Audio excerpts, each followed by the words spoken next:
तो मित्रों, आज हमारे ज्योग्राफी के पूरे 100 क्वेश्चंस जो आपके डेली क्वेश्चन सॉल्विंग के अंडर में आते हैं वो पूरे हो जाएंगे। 100 क्वेश्चंस बहुत होते हैं। पूरी ज्योग्राफी से क्वेश्चंस मैंने आप लोगों से पूछे हैं। इसमें हमारा इंडिया के सारे पार्ट्स आ जाते हैं, फिजिकल का पूरा पार्ट आ जाता है और इवन वर्ल्ड का भी पूरा पार्ट आ जाता है।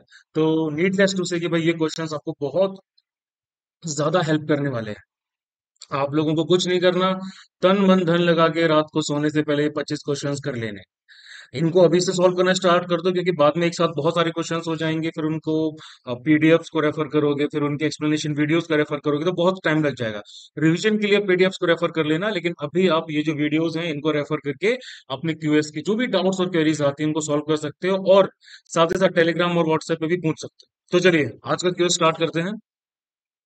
सबसे पहला question, which of the following statements best describes a hydrological drought. Hydrological drought जो होता है उसको कौन सा स्टेटमेंट सबसे बेस्ट तरीके से डिस्क्राइब कर रहा है? तो भाई देखो, drastic reduction in the availability of water in storages and reservoir, ये बिल्कुल सही ऑप्शन है। ठीक है। ये सिचुएशन आपकी कब आती है भाई? ये आपकी सिचुएशन तभी आती है जब अवेलेबिलिटी जो वाटर की है, अलग अलग स्टोरेजेस और रिजर्वोयर्स जो है, आपकी कुएं हैं, बावड़ियां वगैरह हैं, तालाब वगैरह हैं, वो प्रेसिपिटेशन लेवल से कम आ जाते हैं। मतलब बारिश की वजह से वो जो है वो आपका रिप्लेनिश नहीं किया जा पा रहा है। ठीक है। तो करेक्ट आंसर आपका है बी। अब इसके साथ साथ भाई आपके और भी अलग अलग तरह के ड्रॉट्स हैं जो इसमें बता रखा है, लाइक मीटरोलॉजिकल ड्रॉट है। ये वो प्रोलॉन्ग्ड पीरियड होता है जब आपकी इनएडिक्वेट रेनफॉल होती है, मेल डिस्ट्रीब्यूशन रहता है उसी का ओवर टाइम इन स्पेस। तो ये आपका हो जाता है क्या? Meteorological drought. अलग अलग तरह के ड्रॉट्स होते हैं, आप लोगों को पता होगा। और फिर जब soil moisture stress causing crop failure, ये आपका होता है एग्रीकल्चरल। और decrease in the productivity of the ecosystem due to shortage of water, तो ये होता है आपका इकोलॉजिकल। चलिए, with reference to extra tropical cyclones in the northern hemisphere, consider the following statements। जो एक्स्ट्रा ट्रॉपिकल साइक्लोन्स होते हैं जिनको हम वेव साइक्लोन के नाम से भी जानते हैं, इनको वेव साइक्लोन्स भी कहा जाता है या फिर मिड लैटिट्यूड साइक्लोन्स भी कहा जाता है। ठीक है। तो भाई ये आपके स्टॉर्म सिस्टम होता है जो मिडिल और हाई लैटिट्यूड्स में जनरेट होते हैं, ऐसे एरियाज में जहां पर लार्ज हॉरिजॉन्टल टेम्परेचर वेरिएशंस होता है, इन्हें हम बोलते हैं फ्रंटल जोन। उनके बारे में आपसे पूछा गया। तो भाई पहला स्टेटमेंट आपका है they move from east to west. तो ये ऑप्शन आपका गलत है। ठीक है। वो भाई आपके ईस्ट टू वेस्ट जो होते हैं वहां मूव नहीं करते हैं। फॉल्स। और दूसरा, they can originate over both land and sea. तो ये ऑप्शन आपका बिल्कुल सही है, they can originate over both land and sea, दोनों जगह जो है ये भाई आपके जनरेट होते हैं। तो वही इसका आएगा टू ओनली। फिर with reference to the direction of wind movements, consider the following statement. Wind movement पर हमसे पूछा गया है, at the equator the wind blows perpendicular to the isobars. तो देखो भाई, इक्वेटर पे आपकी जो कोइलिसिस फोर्स होती है, इसको थोड़ा गूगल कर लेना, समझाने में थोड़ा टाइम लगेगा। कोइलिस फोर्स आप इस तरीके से समझ सकते हो कि भाई ये आपकी अर्थ है, ये आपका इक्वेटर है, ये आपका एंटी पोस्ट मेरिडियन है, प्राइम मेरिडियन। यहाँ पे अगर कोई बंदा खड़ा है, यहाँ से कोई बॉल फेंक रहा है, अर्थ आपकी क्या कर रही है? अर्थ आपकी रोटेट कर रही है। तो वो फेंक यहाँ पर रहा है, लेकिन अर्थ के रोटेशन की वजह से जो चीज है भाई वो आपकी यहाँ पे गिर रही है। ठीक है। तो ये आपकी बेसिकली कोइलिसिस फोर्स होती है। शॉर्ट में इतना समझा देता हूँ मैं। तो इक्वेटर पे जो विंड है वो आइसोबास के परपेंडिकुलर ब्लो करती है। तो इक्वेटर पे आप लोगों को पता है कोइलिसिस फोर्स होती है जीरो, मैक्सिमम होती है भाई आपकी पोल्स पे। ठीक है। तो यहाँ पर जो लो प्रेशर होता है ना वो इंटेंसिफाई हो जाता है, इसी की वजह से ट्रॉपिकल साइक्लोन्स क्या करते हैं? इक्वेटर पे फॉर्म नहीं होते। तो भाई ये आपका ऑप्शन होगा ट्रू। और second, the Coriolis force is maximum at poles and absent at the equator. तो भाई ये तो मैंने आपको बता ही दिया, बिल्कुल सही, दोनों सही है। Next, which among the following ranges from the meeting point of eastern and western Ghats. आपके वेस्टर्न घाट्स हैं, ईस्टर्न घाट्स हैं, ये कहाँ मिलते हैं? तो भाई हम सबको पता है ईस्टर्न और वेस्टर्न घाट्स का मीटिंग पॉइंट कौन सा है? नीलगिरी हिल।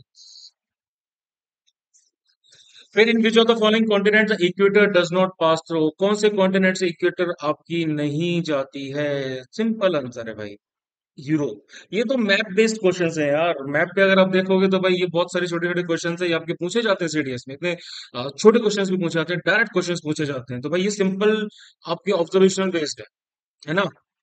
Next, this is a vertical cloud with a rounded top and horizontal base. Rounded top रहता है, हॉरिजॉन्टल बेस रहता है।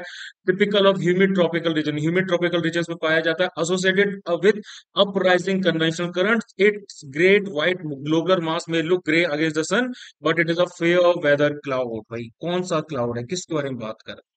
तो भाई हम सबको पता है कि भाई यहाँ पर हम क्यूमुलस की बात कर रहे हैं, है ना। ये सारे कैरेक्टरिस्टिक्स भाई आपके क्यूमुलस के हैं। सिरस, निम्बोस्ट्रेटस और क्यूमुलो निम्बस, इनके कैरेक्टरिस्टिक्स अलग होती है। नेक्स्ट आता है, consider the following statement regarding the Himalayan range. Himalayan range के बारे में आपसे पूछा जा रहा है। तो भाई inner Himalayas are known as Himadri और ग्रेट हिमालयाज, तो भाई बिल्कुल सही है। Kanchenjunga the highest peak in India is part of inner Himalayas range, ये भी बिल्कुल सही है। Next, the tropic of Cancer passes through which of the following states. हाँ भाई, ट्रॉपिक ऑफ कैंसर कौन से स्टेट से पास होती है? तो भाई बहुत बेसिक सा आंसर है भाई आपका, मिजोरम और त्रिपुरा, यहाँ से पास होती है, उड़ीसा से और असम से नहीं होती। Next, consider the following statement with respect to temperature distribution in oceans. Oceans में जो टेम्परेचर डिस्ट्रीब्यूशन होता है उसके बारे में क्वेश्चन है। पहला, the temperature decreases eight uniform rate with increasing oceanic depth. आपकी जो ओशनिक डेप्थ है उसके बढ़ने के साथ ही साथ क्या होता है, जो टेम्परेचर है वो यूनिफॉर्म रेट पे क्या करता है, डिक्रीज करता है। तो भाई ये आपका गलत है। देखो कैसे गलत है। मैक्सिमम जो टेम्परेचर होता है वो सबसे ज्यादा कहाँ होता है भाई, हमेशा सरफेस पे होता है, ओशन के सरफेस पे पाया जाता है, क्योंकि डायरेक्ट हीट उनको सन से मिल रही है। ठीक है। और हीट फिर धीरे धीरे लोएस्ट जो सेक्शंस होते हैं ओशंस के, उनको भेजी जाती है by the process of conduction, एक लेयर से दूसरी लेयर, ये हो जाता है। इसके बाद क्या होता है कि भाई जैसे जैसे डेप्थ बढ़ती जाती है वैसे वैसे टेम्परेचर आपका क्या कर रहा है, वैसे वैसे टेम्परेचर आपका डिक्रीज करता है। डेप्थ हम इंक्रीज होती जा रही है, नीचे जाते जा रहे हैं, और टेम्परेचर आपका डिक्रीज होता जा रहा है। एंड जो रेट ऑफ डिक्रीज है ये यूनिफॉर्म नहीं होती थ्रू आउट। ठीक है। टेम्परेचर स्ट्रक्चर जो ओशन का होता है उसको हम लेयर के सिस्टम से पढ़ते हैं, कि भाई सबसे पहले आपकी टॉप लेयर आती है। ठीक है। टॉप लेयर आपकी तकरीबन इसकी जो थिकनेस रहती है वो 500 मीटर तक रहती है। ठीक है। यहाँ पर टेम्परेचर आपका 20 से लेकर 25 डिग्री सेल्सियस तक रहता है। फिर उसके बाद में सेकंड लेयर आती है जिसको हम कहते हैं थर्मोक्लाइन। थर्मोक्लाइन में क्या होता है भाई, रैपिड डिक्रीज होता है टेम्परेचर का विथ इंक्रीजिंग डेप्थ। तो भाई ये आपकी 500 से लेके 1000 मीटर तक आती है। ठीक है। और फिर थर्ड लेयर होती है वो बहुत ज्यादा ठंडी होती है भाई, वो आपकी बाकी आ जाती है। तो ये फर्स्ट स्टेटमेंट आपका गलत है। Second, the ocean in northern hemisphere record relatively higher temperature than in southern hemisphere. तो भाई ये बिल्कुल सही है। जो एवरेज टेम्परेचर है सरफेस वाटर का ओशंस का वो तकरीबन 27 डिग्री सेल्सियस है। और ये भाई आपका ग्रेजुअली डिक्रीज होता है from equator toward the poles. तो भाई ओशन जो नदर्न हेमिस्फीयर के हैं उनमें रिलेटिवली हायर टेम्परेचर है सदर्न हेमिस्फीयर के कंपैरिजन। इसका होगा टू ऑनली। आगे बढ़ते हैं। With reference to the role of Himalayas in shaping India's climate, consider the following statement. India के क्लाइमेट को शेप करने में हिमालयाज का बहुत बड़ा रोल है। तो पहला स्टेटमेंट आता है, the shield the subcontinent from cold and chilly northern winds that originate near Arctic circle. भाई ये आपके हिमालयाज है इंडिया के। ठीक है, ये आपका कश्मीर वगैरह है। और जो आर्कटिक विंड आते हैं उनसे हिमालयाज क्या करते हैं, इंडिया को बचाते हैं, बिल्कुल सही।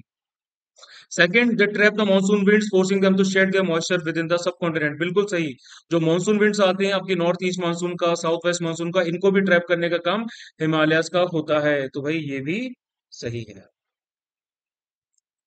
आगे बढ़ेंगे। Consider the following mountain ranges in India. Mahadev hills, Satmala hills, Kaimur hills और Ramgarh hills. What is the order of above ranges from west to east direction. अगर हम वेस्ट टू ईस्ट जाते हैं ऑल ओवर इंडिया, तो भाई इनका ऑर्डर क्या आता है, तो इनका ऑर्डर आता है भाई, सबसे पहले आपकी सतमाला हिल्स आती है यहाँ पे। ये आपका विंध्य पड़ जाता है, ये आपका सतपुड़ा पड़ जाता है, और यहाँ पर आपकी सतमाला हिल्स आती हैं। सतमाला हिल्स के पड़ने के बाद में फिर आपकी सतपुड़ा के इस साइड पड़ती है, सतमाला हिल्स फर्स्ट हो गई। और फिर उसके बाद में आपकी पड़ती है यहाँ पे महादेव हिल्स। ठीक है। ये महादेव हिल्स यहाँ आ जाता है। और फिर यहाँ साइड आपका आता है आपका कैमूर हिल्स। और फिर सबसे लास्ट में आपका यहाँ आता है रामगढ़ हिल्स। इसका आंसर होगा 2134। Consider the following statement with respect to the salinity in the oceans. Oceans के खारेपन को लेकर सवाल है। Arabian Sea shows higher salinity trends than the Bay of Bengal. तो भाई आप लोगों को पता है इक्वेटर पे मैक्सिमम इंसोलेशन आता है सन का। ठीक है। यहाँ पर बारिश भी बहुत ज्यादा होती है, तो इसकी वजह से जो फ्रेश वाटर होता है ओशन में, वो सैलिनिटी सरफेस की क्या कर देता है, डिक्रीज कर देता है उस रीजन में। तो सैलिनिटी जो रहती है भाई, वो इक्वेटोरियल जो वाटर्स होते हैं उनमें क्या बोलते हैं 35 पीपीटी से भी कम होती है। लोअर सैलिनिटी की वजह से क्या होता है कि वाटर जो है हायर क्या बोलते हैं, हाँ, लोअर सैलिनिटी वाटर जो होता है वो क्या करता है, हायर सैलिनिटी के ऊपर आ जाता है, उसके लेयर ऊपर आ जाती है। तो सैलिनिटी जनरली डेप्थ के साथ में इंक्रीज होती है, अलग अलग जोन्स होते हैं। फॉर एग्जांपल सेकंड ऑप्शन को अगर आप देखोगे, in the zone of halocline salinity rapidly decreases with increasing depth. तो भाई ये जो ऑप्शन है आपका, ये आपका गलत होगा। ठीक है। यहाँ पर सैलिनिटी जो है शार्पली इंक्रीज होती है। ठीक। तो भाई ऑप्शन आपका गलत है। और पहला दोबारा आते हैं अरेबियन सी वाला। तो भाई ये आपका सही है। एवरेज सैलिनिटी इंडियन ओशन की कितनी है, इट इज 35 पीपीटी। ठीक है। और जो लोअर सैलिनिटी है वो आपको कहाँ मिलेगी, बे ऑफ बंगाल में मिलेगी। क्यों? क्योंकि बहुत सारी रिवर्स वहां पर आती है, उनका इन्फ्लक्स होता है फ्रेश वाटर। तो ऑन द कॉन्ट्रेरी अरेबियन सी में क्या होता है भाई, इतनी ज्यादा रिवर्स का इन्फ्लक्स नहीं होता, तो भाई दिस विल बी ट्रू। तो one only. Next, arrange the following Indian cities from east to west. Following cities को आपको ईस्ट से लेके वेस्ट तक अरेंज करना है। तो भाई इसमें अगर हम देखेंगे तो भाई सबसे पहले आती है आपकी रायपुर। ठीक है। सबसे पहले आपका रायपुर आता है, रायपुर के बाद में आपका भोपाल आता है, फिर आपका लखनऊ आता है, और फिर आपका जयपुर आता है। तो 4 3 2 1, सॉरी ईस्ट करना है ना, हाँ। तो 1 2 3 4। नहीं नहीं नहीं नहीं नहीं नहीं नहीं। सबसे पहले आपका आता है रायपुर, रायपुर के बाद में आपका वन, सबसे पहले रायपुर आया, रायपुर के बाद में आपका लखनऊ आता है, लखनऊ के बाद में भोपाल, और फिर जयपुर। तो 1 3 2 4 C. Now which of the following is a characteristic feature of the steppe type of climate. तो भाई ये आपने कोपेन क्लासिफिकेशन सिस्टम में पढ़ा होगा, है ना, स्टेपेड टाइप ऑफ क्लाइमेट किस तरीके का होता है। तो भाई इसमें पूछा गया कि भाई टेम्परेट कॉन्टिनेंटल जिसको कहा जाता है, मतलब कि स्टेपेड टाइप ऑफ क्लाइमेट होता है वो किस रीजन में आपका पड़ता है। स्टेपे क्या होता है आपका, ये आपका ड्राई ग्रासी प्लेन होता है, मतलब आपके ये चारागाह टाइप के होते हैं। ठीक है। जो टेम्परेट क्लाइमेट्स में पाए जाते हैं, जो जनरली आपके ट्रॉपिक ऑफ कैंसर मान लो हो गया, और जो पोलर रीजन होगा, यहाँ पर आप ट्रॉपिक ऑफ कैप्रिकॉन्स और सदर्न पोल की बात कर सकते हैं, इनके बीच में लाई करते हैं। ठीक है। इनके डिस्टिंक्ट सीजनल टेम्परेचर चेंजेस होते हैं, कोल्ड विंटर्स होती हैं, वार्म समर्स होती हैं, और ये वेस्टर्नली विंड बेल्ट में लाई करते हैं। ठीक है। तो ये मैरीटाइम इन्फ्लुएंस से दूर होते हैं, मतलब मॉइस्चर यहाँ पे आपको कम मिलेगा। तो in the northern hemisphere only continental climatic type of grasslands are found, बिल्कुल सही। Second, regions in southern hemisphere experiences precipitation all throughout the year due to maritime influence. तो भाई जैसे मैंने बताया maritime influence यहाँ पर कम होता है, तो भाई ये होगा फॉक्स, वन और। Next, with reference to the composition of the atmosphere, consider the following statement. Oxygen atmosphere की लेयर्स के बारे में आपको पता होगा, है ना।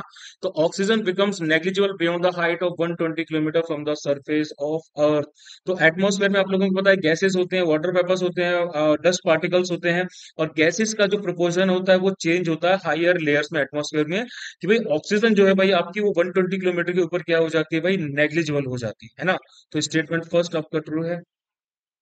Second, carbon dioxide account for less than 1% of the total volume of the atmosphere. तो भाई कार्बन डाइऑक्साइड और वाटर वेपर की जो है वो सरफेस से 90 किलोमीटर तक ही पाई जाती है। ठीक है। उसके बाद भाई आपकी ओजोन, क्या बोलते हैं, ओजोन भी इंपॉर्टेंट कंपोनेंट है, जो आपका 10 से लेके 50 किलोमीटर के बीच में पाया जाता है। ठीक है। वो फिल्टर की तरह काम करता है। तो भाई यहाँ पे भी आपका स्टेटमेंट टू जो है वो भी सही है, both one. Next, which of the following Indian states is also referred to as the Molasses Basin? Molasses Basin के नाम से भाई किस इंडियन स्टेट को रेफर किया जाता है? मोलेसेस होते क्या है? मोलेसेस आपके थिक एसोसिएशंस होते हैं कॉन्टिनेंटल और मेरीन क्लासिक सेडिमेंट्री रॉक्स के। इनके अंदर आपके सैंडस्टोन्स होते हैं, सेल्स वगैरह होते हैं। ठीक है। ये शोर डिपॉजिट्स के तौर पे फॉर्मेशन होता है इनका। तो भाई मिजोरम जो है उसको मोलेसिस बेसिन नाम से जाना जाता है, क्योंकि यहाँ पर सॉफ्ट अनकंसोलिडेटेड डिपॉजिट जो है वो पाए जाते हैं। Next, consider following countries Spain, Cyprus, Jordan और Syria. Which of the countries given above share of border with the Mediterranean sea. तो मैंने अपने ओशनोग्राफी में मैंने ये पढ़ाया है कि भाई हर सी के बारे में पढ़ा है कि भाई कौन सी सी के पास में कौन सी कंट्रीज हैं। तो ये प्योर ऑब्जर्वेशनल क्वेश्चंस हैं। तो भाई इसमें सिंपल सा आंसर है स्पेन, साइप्रस एंड सीरिया। ये तीन जो कंट्रीज हैं भाई मेडिटेरियन सी के साथ में बॉर्डर अपना शेयर करते हैं। नेक्स्ट आता है along which of the following plate boundaries the crust is इधर डिस्ट्रॉयड और क्रिएटेड। आप लोगों को पता है तीन तरह की जो होती है प्लेट बाउंड्रीज के मूवमेंट होते हैं, एक दूसरे की तरफ, एक दूसरे से अलग, और एक दूसरे से रगड़ खा के फ्रिक्शन वाला डेवलप होता है। अब जब एक दूसरे की तरफ होते हैं ना, इसमें भी तीन आते हैं। इसमें एक ओशनिक और कॉन्टिनेंटल प्लेट होती टकराती है, कॉन्टिनेंटल कॉन्टिनेंटल प्लेट टकराती है, और ओशनिक ओशनिक प्लेट टकराती है। इसमें सबडक्शन का प्रोसेस भी होता है, जब आपकी जो हैवियर प्लेट है वो लाइटर प्लेट के नीचे चली जाती है। ठीक है, तो ये सबडक्शन का प्रोसेस भी होता है इसमें। तो भाई इसमें आपका सवाल है सबसे पहला कि भाई कौन सी जो प्लेट बाउंड्रीज में क्रस्ट या तो डिस्ट्रॉयड हो जाती है या फिर क्रिएट हो जाती है। तो आपका इसमें ऑप्शन सबसे पहला आता है कन्वर्जेंट बाउंड्री। तो कन्वर्जेंट बाउंड्री जो होती है यहाँ पर क्रस्ट जो आपकी डिस्ट्रॉय हो जाती है, क्योंकि एक प्लेट दूसरी प्लेट के नीचे चली जाती है, तो भाई यहाँ पर सबडक्शन जोन क्रिएट हो जाता है। और ये जो तीन तरीके मैंने आपको बताए ये यही होता है। ठीक है, तो कन्वर्जेंट यस। और उसका सेकंड आता है आपका डाइवर्जेंट बाउंड्री। तो डाइवर्जेंट बाउंड्री में भी नई क्रिएट आपकी क्रस्ट वगैरह क्रिएट हो जाती है, जो क्या बोलते हैं डाइवर्ज हो रही हैं दो प्लेट्स, तो इनके बीच में मैग्मा ऊपर आता है और सी फ्लोर पे क्या हो जाता है, फैल जाता है। तो नई क्रस्ट यहाँ पे भी बन जाती है। और ट्रांसफॉर्म बाउंड्री में भाई ऐसा नहीं होता। ट्रांसफॉर्म बाउंड्री को हम कंजर्वेटिव बाउंड्री कहते हैं, शेयरिंग बाउंड्री कहते हैं। यहाँ पर कोई डिस्ट्रक्शन नहीं होता, कोई क्रिएशन नहीं है। So this will be false, one and two one. Next question आता है आपका with reference to the inter tropical convergence zone यानी कि ITCZ consider the following statement. तो it is a low pressure zone located at the equator where trade winds converge. तो भाई देखो ITCZ आपका लो प्रेशर जोन होता है जो इक्वेटर पे क्या होता है, लोकेटेड होता है, जहां पर ट्रेड विंड्स क्या करती हैं, कन्वर्ज करती हैं। ठीक है, तो ये वो जोन होता है जहां पर एयर आपकी क्या करती है, असेंड होती है, ऊपर की तरफ उठती है। और लोकेशन आईटीसीजेड की वेरी करती है सीजन के साथ। अगर जुलाई में देखें तो भाई आईटीसीजेड जो होता है भाई वो गैंगेटिक प्लेन के पास होता है, इसको मॉनसून ट्रफ भी कहा जाता है वहां पे। ठीक है, इसकी और उसके बाद में क्या होता है कि भाई जो पहला स्टेटमेंट है आपका वो तो करेक्ट है ही है। Second, in winter the ITCZ moves northward and so the reversal of winds from south and southwest to northeast takes place। तो भाई स्टेटमेंट टू आपका गलत है, क्योंकि विंटर में आईटीसीजेड जो होता है वो नीचे की तरफ आता है, मतलब सन जैसे आपका ट्रॉपिक ऑफ कैप्रिकॉर्न की तरफ मूव करता है, तो आईटीसीजेड भी साउथ की तरफ जाता है। और रिवर्सल ऑफ विंड्स होता है आपका north east to south and south west. ठीक है, तो भाई ये आपका होता है इस टाइम पे आपके नॉर्थ ईस्ट मानसून जो होते हैं जनरेट होते हैं। तो भाई this will be false, first will be true. Next, it is a natural strait connecting the Black Sea to the Sea of Marmara. It separates the European part from the Asian parts of Istanbul, Turkey। किसके बारे में बात कर रहे हैं हम? तो भाई इसका सिंपल सा आंसर है बॉस्फोरस स्ट्रेट। रिसेंटली क्या हुआ था कि टर्की ने इंटरनेशनल कन्वेंशन जो था नेवल पैसेज का, उसमें अपनी दो स्ट्रेटेजिक ट्रेड स्टेट थे, एक तो बॉस्फोरस और दूसरी होगी डार्डेनेल्स। ठीक है, यहाँ से रशियन वॉरशिप का जो मूवमेंट है वो लिमिट कर दिया। तो इस तरीके से आपके जो करंट अफेयर्स के क्वेश्चन है वो भी ज्योग्राफी से कनेक्ट होकर पूछे जाते हैं। Next, which of the following statement with reference to the Brahmaputra river is not correct. Brahmaputra river के रिस्पेक्ट में कौन सा स्टेटमेंट सही नहीं है? पहला, it originates in Chemayungdung glacier of the Kailash range near the Mansarovar lake, बिल्कुल सही है। It the river enters India between the name of Siang, ये भी सही है भाई, सियांग और दिहांग नाम से एंटर करती है। It finally merges with the river Padma which falls in the Bay of Bengal, तो भाई ये भी बिल्कुल सही है। ऑप्शन जो आपका गलत है वो ये कि Manas river is its left bank tributary. Manas इसकी लेफ्ट बैंक ट्रिब्यूटरी नहीं है, मानस इसकी राइट बैंक ट्रिब्यूटरी है। तो दिस विल बी फॉल्स, मतलब this is the correct answer. With reference to differential heating of land and water consider the following statements. ठीक है, as compared to land water heats up और cools down slowly. तो भाई India का आप लोगों को पता है भाई, एक तरफ इंडियन ओशन आ जाता है, एक तरफ बे ऑफ बंगाल आ जाता है, एक तरफ अरेबियन सी आ जाता है ना। तीन तरफ भाई पेनिनसुला है इंडिया, तो भाई तीन तरफ पानी आ जाता है। तो डिफरेंशियल हीटिंग आप लोगों को पता है कि भाई लैंड और वाटर का हीटिंग को लेकर रहता है। तो as compared to land water heats up और कूल्स डाउन स्लोली, तो भाई ऑप्शन बिल्कुल सही है। लैंड मास के कंपैरिजन में जो वाटर बॉडीज होती हैं वो जल्दी गर्म होती हैं, जल्दी ठंडी होती हैं। इस डिफरेंशियल हीटिंग की वजह से भाई आपकी जो लैंड और सी की डिफरेंशियल हीटिंग की वजह से आपके अलग अलग एयर प्रेशर जोन जो होते हैं वो बनते हैं। ठीक है, और इन्हीं एयर प्रेशर की वजह से मतलब हाई प्रेशर से लो प्रेशर में विंड का जाना, इसी की वजह से भाई आपका जो रिवर्सल होता है वो होता है मानसून विंड्स का। तो भाई दोनों स्टेटमेंट आपके सही। Now with reference to Karewas formation which of the following statement is correct, तो भाई इसका सिंपल सा आंसर है, they are useful for the cultivation of zafran, जो भाई आपकी केसर यानी कि सेफ्रॉन की एक लोकल वैरायटी होती है। अब करेवा क्या होते हैं? करेवा भाई आपके थिक डिपॉजिट्स होते हैं ग्लेशियल क्ले के, एलुवियल डिपॉजिट्स नहीं होते, ग्लेशियल क्ले के होते हैं। Now, a geographic region is characterized by cloudiness and heavy precipitation with high levels of humidity throughout the year. ठीक है, बादल छाए रहते हैं, हेवी प्रेसिपिटेशन मतलब बारिश वगैरह भी होती रहती है, ह्यूमिडिटी रहती है बहुत ज्यादा। It has no distinct winter season and uniform temperature throughout the year. कोई स्पेसिफिक विंटर सीजन नहीं होता, टेम्परेचर आपका मॉडरेट रहता है, throughout the year same रहता है। And mahogany and ebony trees are important vegetation of this region. किसके बारे में हम बात कर रहे हैं? इससे हमें साफ साफ पता चलता है भाई, ये आपका कौन सा है? ये आपका equatorial region. Equatorial region of climate में इस टाइप के फीचर्स होते हैं, वो दिखाई देते हैं। ग्रेट यूनिफॉर्मिटी रहती है टेम्परेचर की, विंटर नहीं होता, क्लाउडीनेस रहती है, हैवी प्रेसिपिटेशन रहता है, वगैरह वगैरह। सबसे लास्ट पे आते हैं, which of the following UNESCO biosphere reserve is the source of three major river system. ठीक है, यूनेस्को बायोस्फीयर रिजर्व सिस्टम मतलब जो आपके MAB के अंडर में है। ठीक है, आपका man and biosphere reserve program जो यूनेस्को का है उसके अंडर में कौन सा भाई आपका बायोस्फीयर रिजर्व है इंडिया का, जो नर्मदा, जोहिला और सोन रिवर है और वहां पर बिलोंग करती हैं? तो भाई ये है आपका क्या बोलते हैं, अचनाकार अमरकंटक बायोस्फीयर रिजर्व। ठीक है, यहाँ पर आपकी क्या बोलते हैं, ये तीनों रिवर्स जो हैं पाई जाती हैं। इसके साथ साथ मैकाल हिल रेंज जो है आपकी मैकाल, ठीक है, आपकी विंध्य और सतपुड़ा, ये भी भाई अचनकमर अमरकंटक बायोस्फीयर रिजर्व में आती हैं। इनको क्या बोलते हैं, MAB का स्टेटस 2012 में यूनेस्को ने दिया था। ठीक है, इसके साथ साथ अगर आप पचमढ़ी की बात करें तो पचमढ़ी जो है ये सतपुड़ा में पड़ती है, मध्य प्रदेश में। अगस्त मलाई जो है भाई आपकी ये क्या बोलते हैं, केरला में पड़ती है। और सिमलीपाल जो है आपका ये पड़ता है उड़ीसा। तो भाई काफी सारी इंफॉर्मेशन हो गई आज के लिए, 25 क्वेश्चंस हो गए, 100 क्वेश्चंस हमने कंप्लीट कर लिए हैं। अभी हमारे पास 50 समथिंग डेज बचे हुए हैं, तो आई होप कि 50 समथिंग डेज में हम 500 क्वेश्चंस को क्रॉस कर लें। अगर इसी लेवल के क्वेश्चंस अगर आप करोगे तो believe me it will benefit you a lot, बहुत ज्यादा हेल्प मिलने वाली है आप लोगों को। ये आंसर की है इसकी पीडीएफ्स मैंने व्हाट्सएप ग्रुप पे और टेलीग्राम चैनल पर शेयर कर दिया, you can refer to them. And पूरे तन मन धन के साथ लग जाओ भाई, टाइम कम बचा हुआ है, क्वेश्चन ज्यादा करने हैं, बात के लिए मत छोड़ो, अभी कंप्लीट करो। और अगर आपको सीडीएस 2024 के लिए एनरोलमेंट करना हो तो उसके एनरोलमेंट हम सितंबर से स्टार्ट करें। अक्टूबर से लेके आपका दिसंबर तक के लिए बैच रहेगा, batch 1। And the batch 2 will be start, we will start that from January onwards. So जनवरी से लेके भाई मार्च तक वाला बैच है। ठीक है, चलिए फिर, जय हिंद टू यू ऑल।